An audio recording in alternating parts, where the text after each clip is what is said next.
Hello, good day again, viewers. Thank you so much for your comments. I've been reading through your comments and thank you for sharing. Thank you for liking the videos that I've posted so far. Welcome again to my faculty series. I am still your friend and colleague, Dr. Akpoja James, an adjunct faculty member at Emmanuel University, North Carolina, in the United States.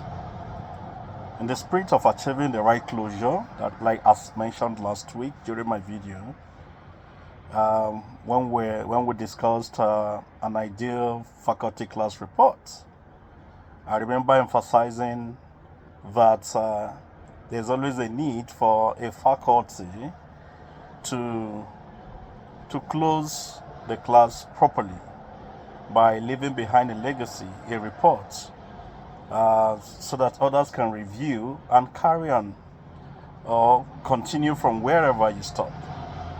I emphasize also that it is possible that the class you just ended now, maybe throughout the semester or quarter, could be taken over by another faculty member, and your report might just come handy for that faculty member to proceed, okay, and make the necessary progress. Eventually, the overall result is to ensure that the students are better for it and that we're able to raise champions from our classrooms. And so this week, we have another very interesting and intriguing topic, which has to do with collegiality as a social contract among faculty members. Collegiality as a social contract among faculty members. What does this mean? Collegiality as a social contract among faculty members refers to the unwritten agreement to maintain collaborative, respectful, and supportive work environments among faculty members. Collaborative, respectful, and supportive work environments among faculty members.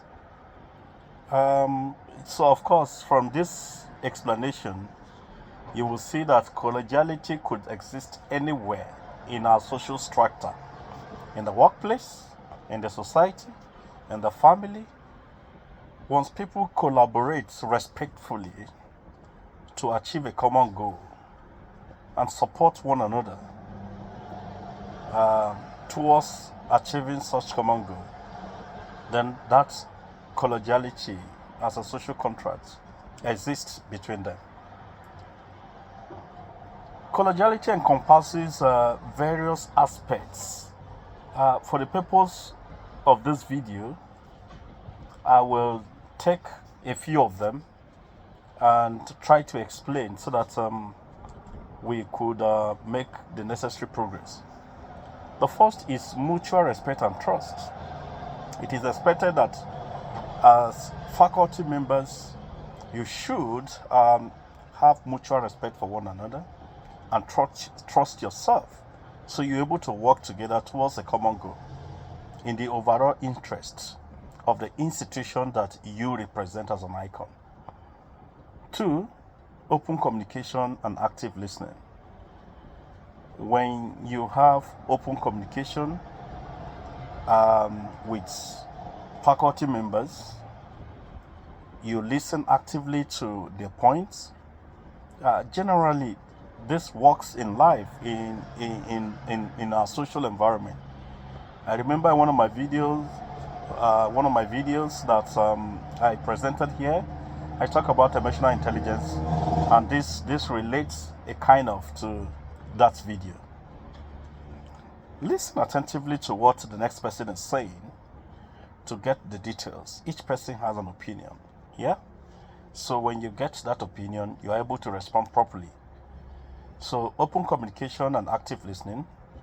Open communication about the classroom, open communication about the academic activities, about research work, about resources availability, about the institution, about the goals and objectives, about the mission and vision. continue to have that communication, okay, and then listen to one another. By so, you would have been able to build the spirit of collegiality. Collegiality is encouraged among faculty members. 3, to have shared governance and decision making. Shared governance. What does that mean? The school has a governing system. Every institution has its own governance system. And as faculty members, you share from this. And because you share from this, you should collaborate.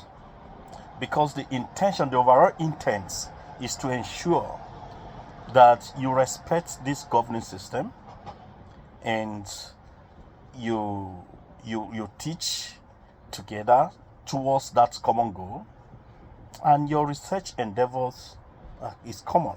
So you relate together to achieve that goal. Okay. Another point there is respectful disagreement and constructive feedback. I fear an environment where everything is a yes, yes, yes. Okay, there's no criticism. Where there's no criticism, there's no growth. So between faculty members, there should be respectful disagreements and constructive feedback. So if I disagree with you, I should be able to provide also very constructive feedback. Yes, we may not agree on everything. As scholars, we are expected to see things from different perspectives. We are expected to look at, to challenge the status quo, to challenge original knowledge. And so, I mean, it is a very good thing among scholars that we could respectfully disagree on stuff, and of course have constructive argument and feedback so that we can continue to learn. No one is an island of knowledge, and knowledge has no limits. So for every opportunity you have to learn, then be open. The next one is in the spirit of collegiality and as a social contract among faculty members, you are expected to support diverse perspective and inclusivity. We are not all from the same place. We can't be from the same place. We may not have the same tradition, culture, or origin. We may not be from the same geography. But now we find ourselves in the institution as scholars, as faculty members. We need to be able to support our diversity, and we must understand that in our diversity we are strong. We are stronger together, and so that understanding will drive us. Will drive whatever we do for that institution, in the overall interest of pushing the institution forward, or making activities better for students, for creating the rights and the learning environment for our learners. Another one is commitment to the institution missions and value. I have discussed this briefly before. We are all committed to the same missions. We are all committed to the same values. So we need to encourage collegiality among us, okay, and continue to support one another to ensure that we achieve this goal together.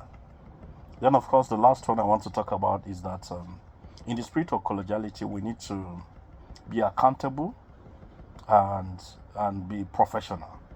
So accountability and professionalism is what I want to encourage in the spirit of collegiality as a social contract that exists between us, or between faculty members who work together in the same institution or different institutions.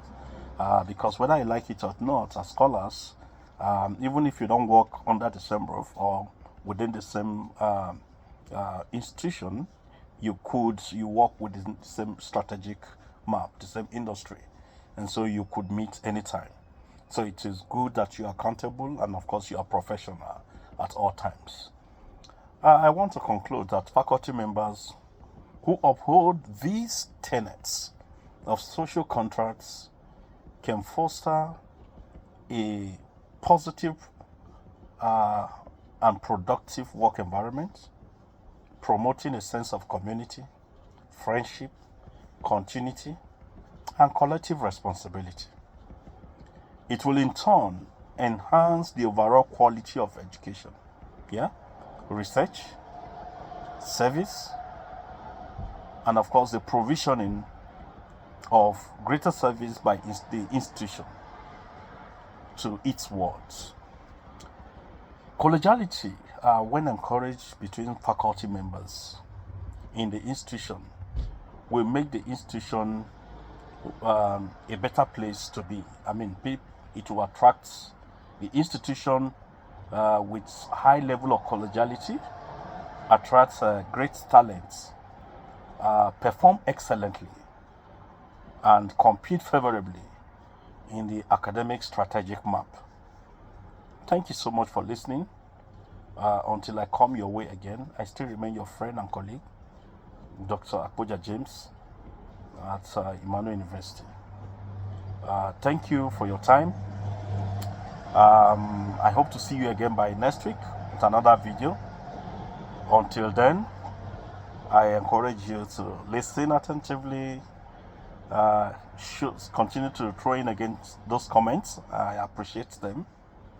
And then, above all, kindly like and of course share this video so that others can learn from it, and together we all learn as a community and of course improve our society. Thank you and God bless you. Bye for now.